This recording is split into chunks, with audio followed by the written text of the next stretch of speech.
Okay, let's dive into this. Welcome to today's Explainer, where we're unpacking one of the absolutely most phenomenal zero-to-hero character arcs ever put to paper. Seriously, we're looking at the epic ascension of Sung Jin-woo from the solo leveling universe.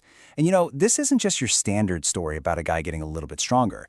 No, this is a meticulously engineered cosmic journey from absolute bottom-tier weakness to literally reshaping the balance of the entire universe. So here's the massive question we're tackling today. How exactly did a dying E-rank hunter, a guy famously mocked as the world's weakest, become an immortal god commanding billions of undead soldiers? I mean, it's a leap in power scale that's almost impossible to comprehend at first glance. But, as you'll see, every single step of this transformation was planned, tested, and executed with terrifying precision. It gives us what is arguably the ultimate blueprint for the perfect underdog story. Part 1. The World's Weakest Hunter. Now, in this world, there's a fundamental rule you've got to understand.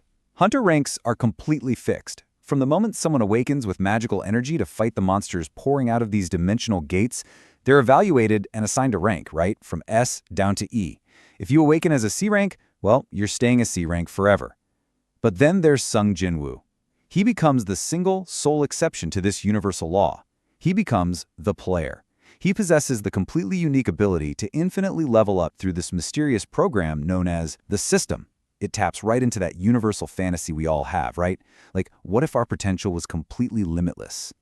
But before the system came along, Jinwoo was literally the lowest of the low. He was an E-rank hunter, desperately throwing himself into these deadly dungeons just to scrape together enough cash to pay his mother's medical bills. And all this culminated in a truly horrific incident in the infamous Double Dungeon, where Jinwoo actually sacrificed himself so others could escape. He was beaten, broken, and literally on the brink of death.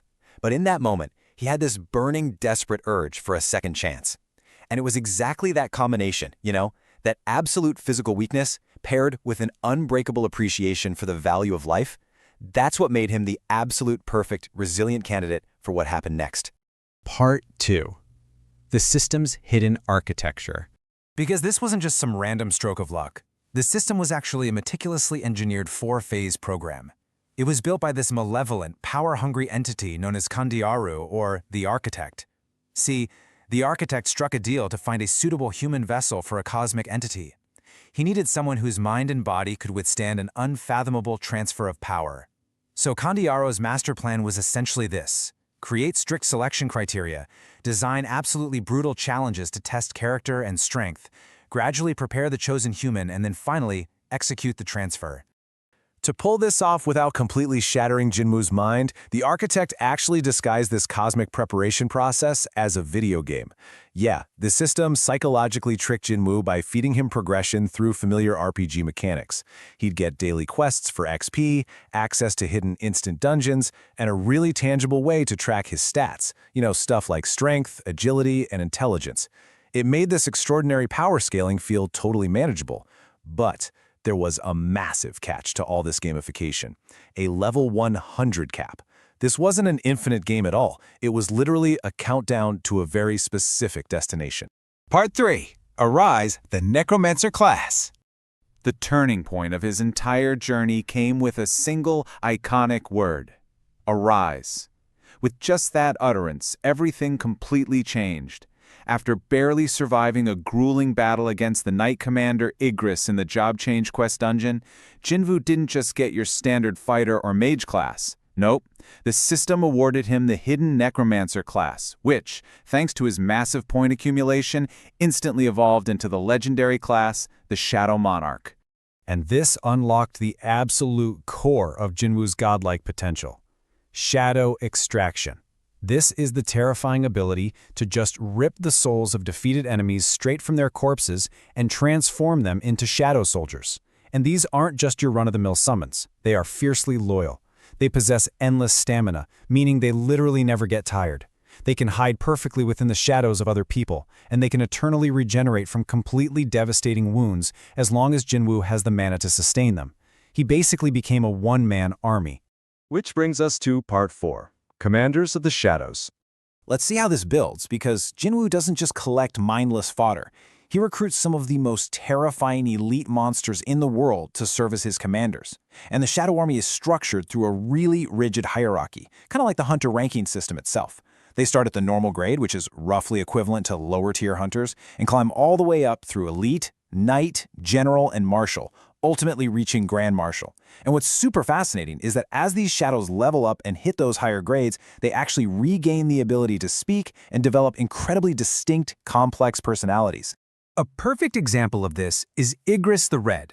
Extracted directly from that pivotal job change dungeon, Igris started out as one of Jinwu's fiercest, most lethal adversaries. But upon extraction, he became Jinwu's first true elite knight. Stoic, honorable, and devastatingly powerful with a blade, Igris is totally the iconic vanguard of the Shadow Army, and he eventually ranks all the way up to a marshal grade. And then, oh man, we have Baru. Extracted from the catastrophic Jeju Island raid, Baru was originally the Ant King.